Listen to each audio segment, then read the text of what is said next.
Hey, what's up, everybody, and welcome back to Investing Sucks. And today we're going to be doing a video on a company that I've wanted to do a video on for a very long time, and that is GFL Environmental. They are a Canadian-based waste management company that has done very well since they IPO'd back in early 2020. As we can see on screen here, they've delivered over 25% compounded annual returns in a period of almost 4 years, which is obviously very good.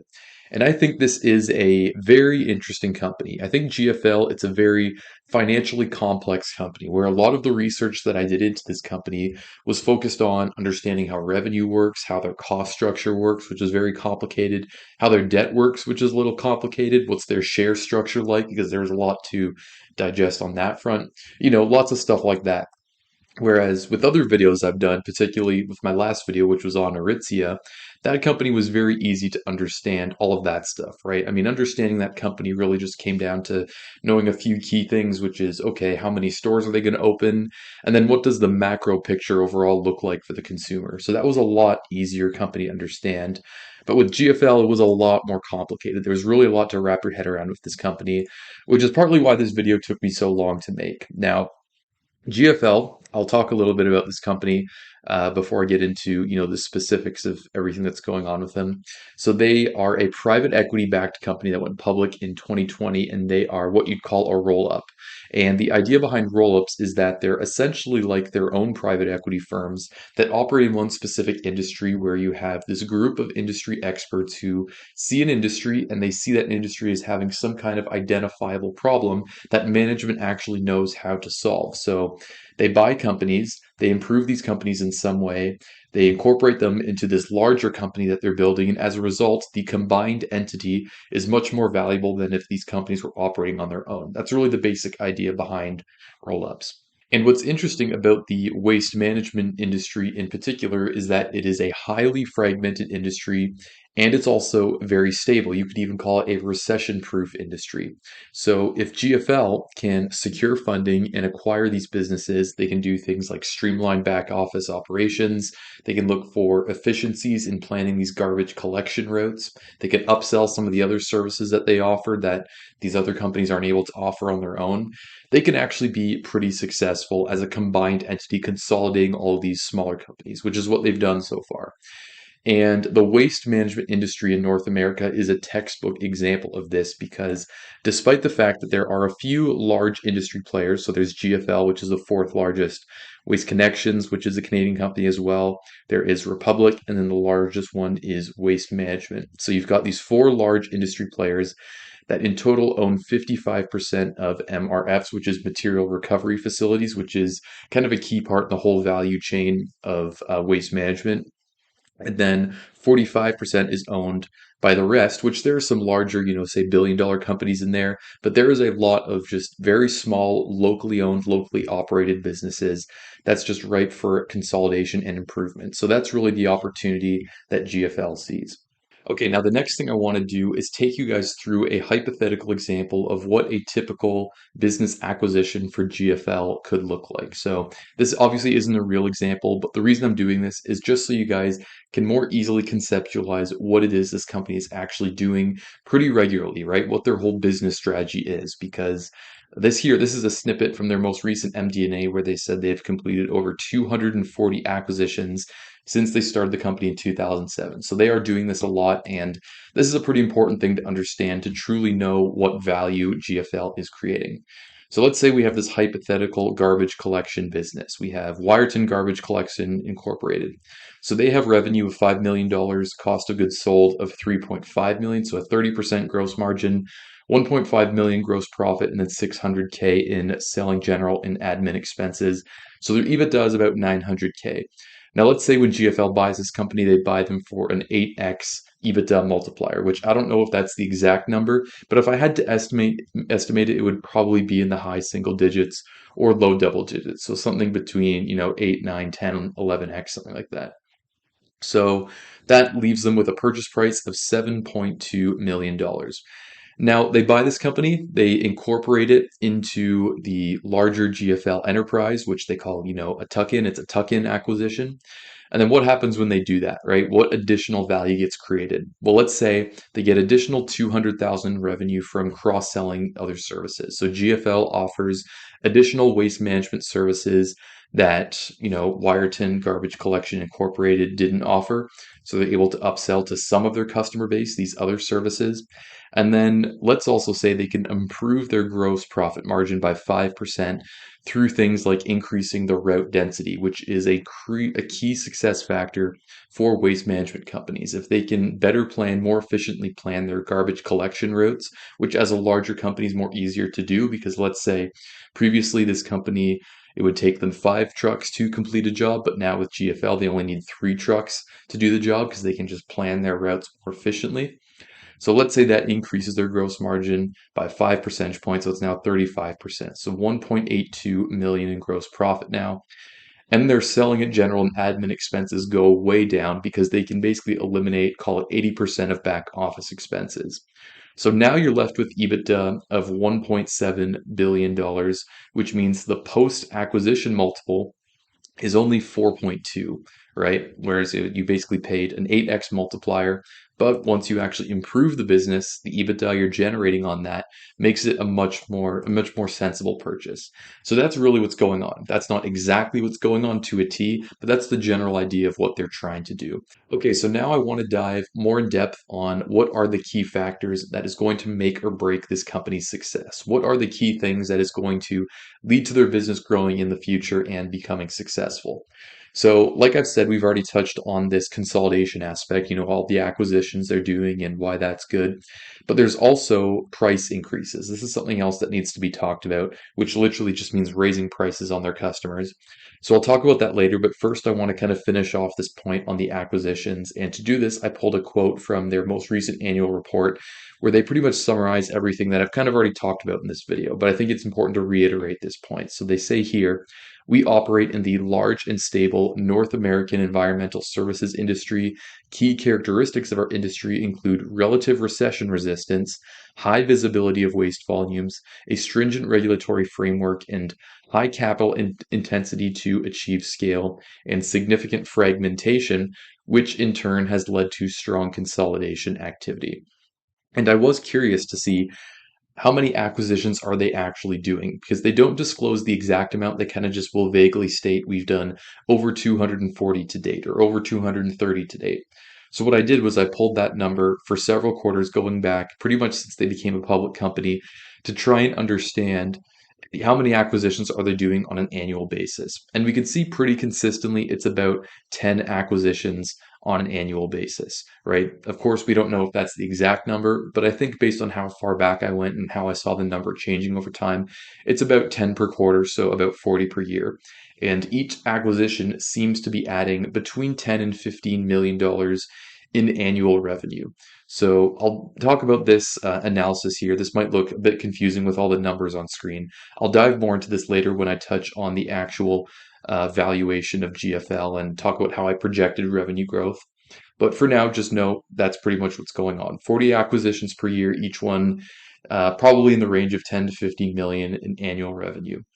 So that explains kind of their solid waste business, right? So now I'm looking at their MD&A, and this is kind of a breakdown of the different sources of revenue they have. So there's the solid waste business, which is about 80% of the revenue. And then they have this environmental services business, which is kind of a separate service that they offer.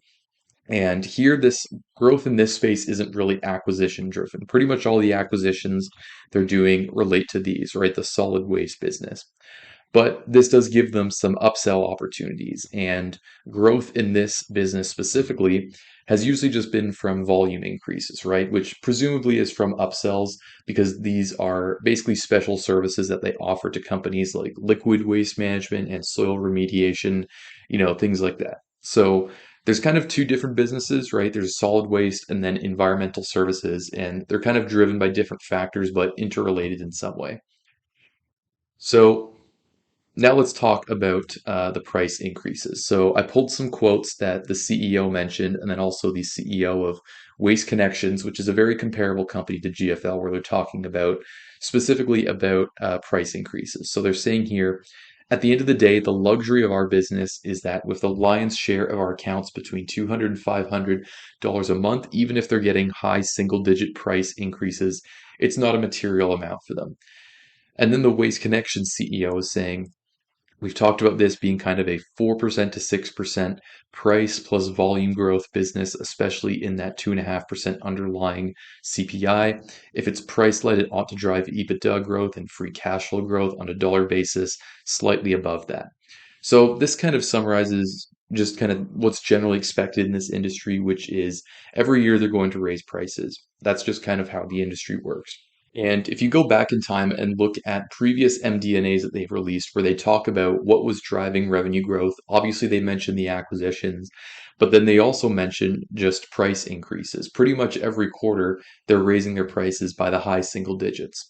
So it just seems that that's something that's generally expected in this business, and it probably has something to do with the pricing power that these companies are able to obtain by, pretty much having these small local monopolies in the specific areas that they're operating and being able to charge these higher prices. And, this is a business that is pretty hard to enter, right? It's not exactly like anyone can just start this business. You do need some initial upfront investment to get started, right? So that kind of explains the price increases. And then also, as they integrate these new companies, right, they become more efficient overall, right? And they can do what I talked about before, which is increase their route density, which is something that every waste management company is really trying to optimize for, which the effect of that, the way you see that in their actual financials, is they lower their cost of goods sold, specifically these categories that I've highlighted here, which this is a snippet from their MD&A on their cost of goods sold and what it makes up. So there's transfer and disposal costs and then labor and benefits, right? So as if they can, better plan their routes, they don't need as many trucks. So they don't have to operate these trucks and all the costs that come with that, like, the labor costs and then also, the gas as well. So I guess you can include fuel in there as well. And then, just transfer and disposal costs as well. And historically, when you look at these two cost items here expressed as a percentage of their revenue, pretty much every year since they've been a public company and they've been disclosing these figures, these keep going down. So the company is actually delivering on this, and you can see the full effects of the operational efficiency, like the route density. You can see them taking place in real time in their financial statements. So all of that, from the standpoint of an investor, it sounds pretty good, right?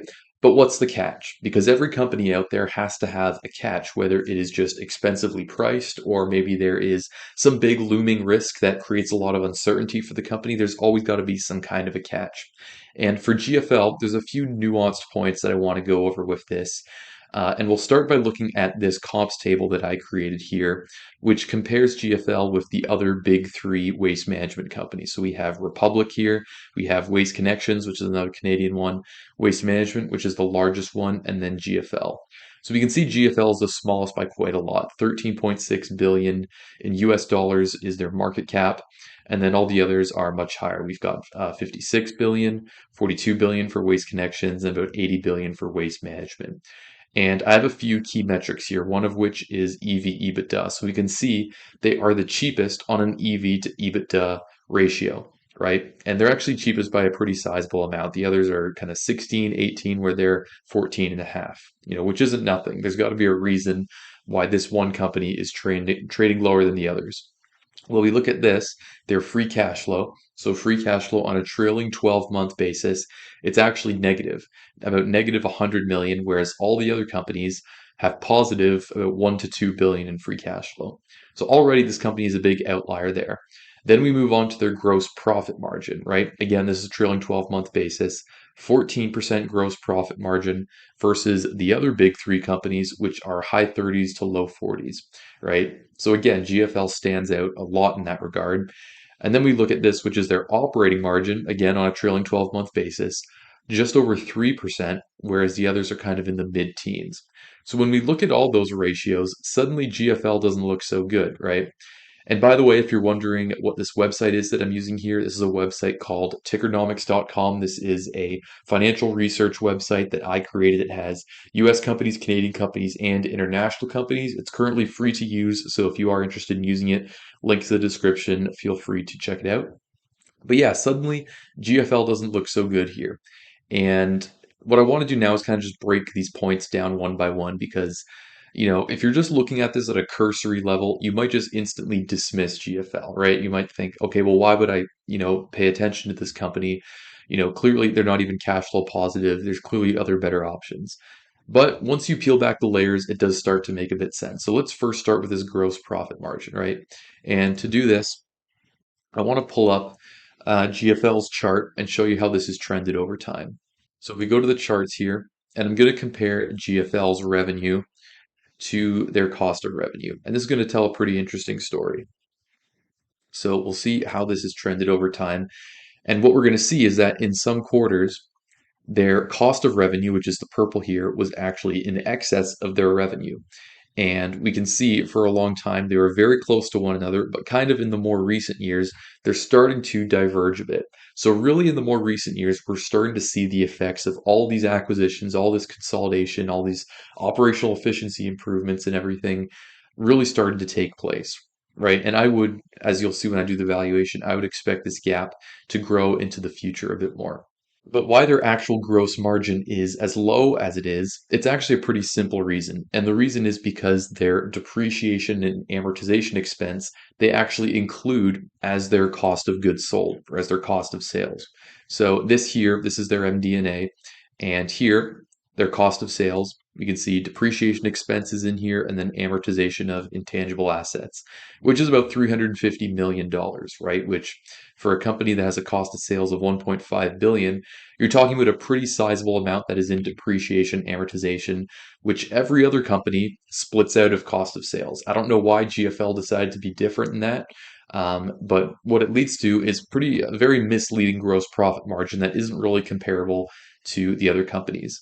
So when you adjust for that, it ends up being about 34-35% gross profit margin. So it's still lower than the other companies, and they still have some catching up to do there, but it's much more comparable. So it doesn't look quite as bad as when you see them initially. Okay, now the next point I want to cover is this free cash flow, right? Why is their free cash flow such an outlier to the point where it's actually negative, whereas the other comparable companies in this space have positive and extremely positive free cash flow? Well, if we go to their chart and we look at what free cash flow has been on a quarterly basis, we can see it's not always been like this.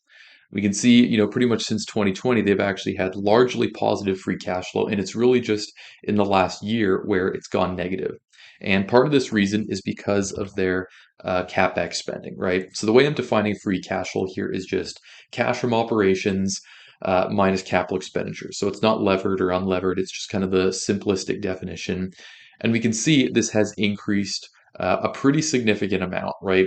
About 825 million in capex. So that has kind of led to this negative free cash flow balance. And management said in a recent earnings call that this was kind of preemptive spending, and it's not normally going to be this high. So that kind of explains, the outlier, and it's not really something that you'd expect to see going forward. Typically, this is a cash flow positive business. They just happen to make some large capex spending, in the more recent quarters. But even if, CapEx does stay elevated, because this is a capital intensive business, right? It's probably not going to go down anytime soon. I would expect this to increase every year, maybe not increase quite as much as it did, as we can see this bump here, but I would expect it to increase. And I don't really see it as an issue, right? Because I think what you're going to see from the business is revenue is going to grow at a much faster rate. They're going to have some margin expansion as well. So EBITDA and earnings are going to grow at a faster rate, and the free cash flow is going to take care of itself, right? As the business overall improves and they continue doing what they say they're going to do, the free cash flow will be fine. Okay, so now let's dive into the valuation. And for this, I'm going to do two different valuation methods. So one is a multiples method where I basically try and project EBITDA and then take an enterprise value to EBITDA ratio and then project it that way. And then I'm also going to do this, which is the discounted cash flow method. And the reason I'm using two methods is because using two methods basically forces you to look at different things in the business, right? So when we look at this, we're much more focused on, margins and revenue projections. Whereas when we look at the DCF method, we have to go a little bit more in depth and think about things like CapEx and taxes and all those things. So I'm not going to explain every single assumption that went into this model. If you do have questions about how I did this, you can leave a comment and I'll answer your comment. But I'm going to focus on basically how I projected the main things. So we'll start with revenue, right? So I kind of already talked about it here. But basically, what I was trying to do is I was trying to understand how many acquisitions is this company doing every year. And it was about 10 acquisitions per quarter, so say about 40 acquisitions per year. And then what is the average size of those transactions, right? So how much additional revenue are they getting? And, I kind of went back in time and basically I found that they were disclosing the additional revenue that they were, that led to the growth from quarter on a quarter over quarter basis that was from acquisitions specifically. So it was for that quarter specifically. So I could kind of take that number, I could multiply by 4 to annualize it, and then I could divide it by the number of acquisitions that were made, since the time period that they're comparing it by. So I did that for enough quarters and the numbers were a bit higher kind of in 2021. I think they were doing more acquisitions at this time. But as we can see over this time period here, it's an average of about 13 and a half. So about $13.5 million, right? So let's say we want to go a little bit more conservative and that we'll do this part here, which is me actually projecting the revenue growth. So let's say each acquisition added is 12 million in additional annual revenue, and they're going to continue doing about 40 per year. So that's going to be one source of growth. And then there's also on top of that, the pricing growth, which we talked about, which is expected to be high single digit to mid single digit. So I went with 6% again to just be a little bit more on the conservative side. That's how I projected this, which is the total solid waste revenue. But remember, they also have this environmental services business, which this is primarily volume driven growth. And basically, I just assume that this will grow at a slightly slower rate than what it has in the past. So this is the environmental services division here, and it grew at 16% compounded from 2020 to 2022. This company is releasing 2023 results in a few days, so it'll be interesting to see what that figure ends up being. But let's just assume 15% going forward, right? So something that is in line with what it's been historically, but not, too conservative to the point where it doesn't make sense. So here's their total revenue that we're projecting, right? And this is, pretty much on trend with what's been going on in the past, but doing it this way allows us to actually understand the fundamental drivers, right? So we have our revenue projected here. And then we look at gross margin. So I do think gross margin is something that will improve as the company keeps operating because, like I said, all the benefits of consolidation that they're getting and the fact that it's been improving in the past. For example, if I go to this analysis of their expenses that I was doing here, we can see that their gross margin has been improving, very gradually. It fluctuates quarter to quarter, but if we go back to 2020, we can see it was 32%, 34, 34, 32%. But in the more recent quarters, it actually has gone up to 37%. And this is adjusting for the depreciation and amortization that for some reason they decided to include in their cost of goods sold. Now, the next important part is what do we use as the exit multiple, right? So the EV/EBITDA ratio. And I have used a 15x multiplier. And this is actually larger than what their current multiple is, which is about 14. And normally I like to use one that's less just to ensure that whatever valuation I'm doing, it doesn't depend on a multiple expansion, but in fact, it depends on an actual improvement in the fundamentals of the business. But also keep in mind what we are projecting here, right? We're projecting them to have higher margins, which all else equal, that should equal a higher multiple, right? Because that's one of the things that explains differences in valuation multiples between companies, right? If a company has a higher margin, that's going to, warrant a higher multiple. And then also, something that GFL has stated themselves is they're actually trying to delever the company. So they're trying to bring their debt down a bit. And if we look at basically compare GFL's debt to that of their competitors, so we're going to use a metric which is net debt to EBITDA, which I have somewhere here. Yeah, so this is GFL on net debt to EBITDA, and we can see that, going back a few years, they're consistently higher than the other comparable companies. The other companies are kind of high 2 to low 3, so you can think of, their net debt balance being about 3 times the amount of EBITDA that they're generating for each year. So GFL is significantly higher. but it's on a downward trend. It was kind of in the high sevens here, and currently it's down to 5.16. And one thing they actually did earlier this year was they sold off three of their US businesses, their US solid waste businesses that they had, for total proceeds of $1.6 billion.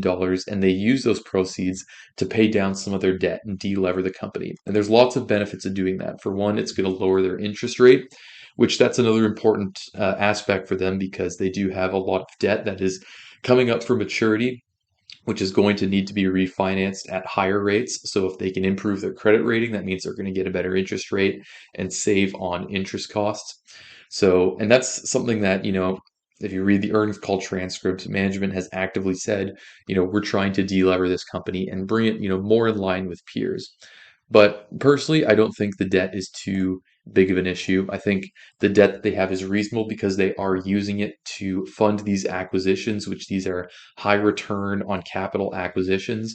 So even if they have more debt than their competitors, the fact that they're using it for these acquisitions to consolidate the industry, if they can actually continue to reap the benefits that they'd expect from them, then I think it's just smart capital allocation, right? It's not necessarily something to ding them for.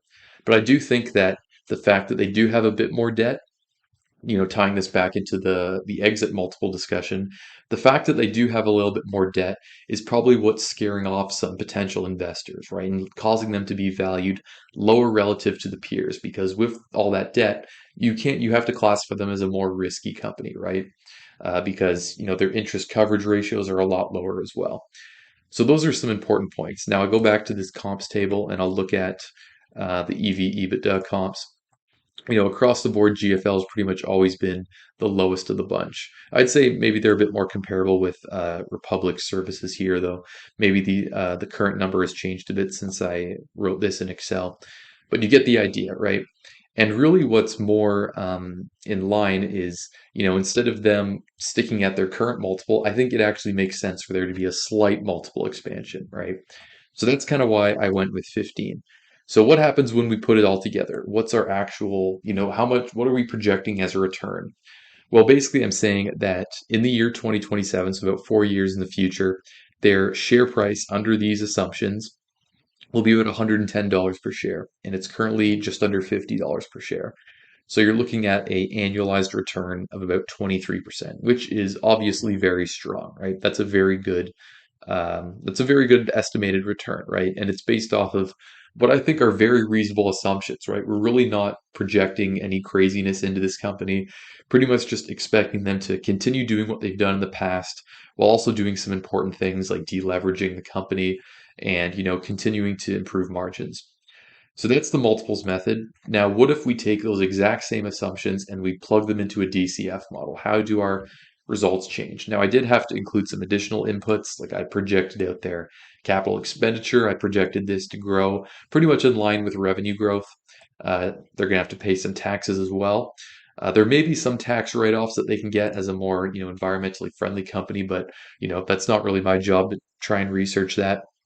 Basically, what I end up getting is a estimated intrinsic value of about 57 per share versus their current stock price of just under 50. So they don't appear as good of a investment based on these numbers, right?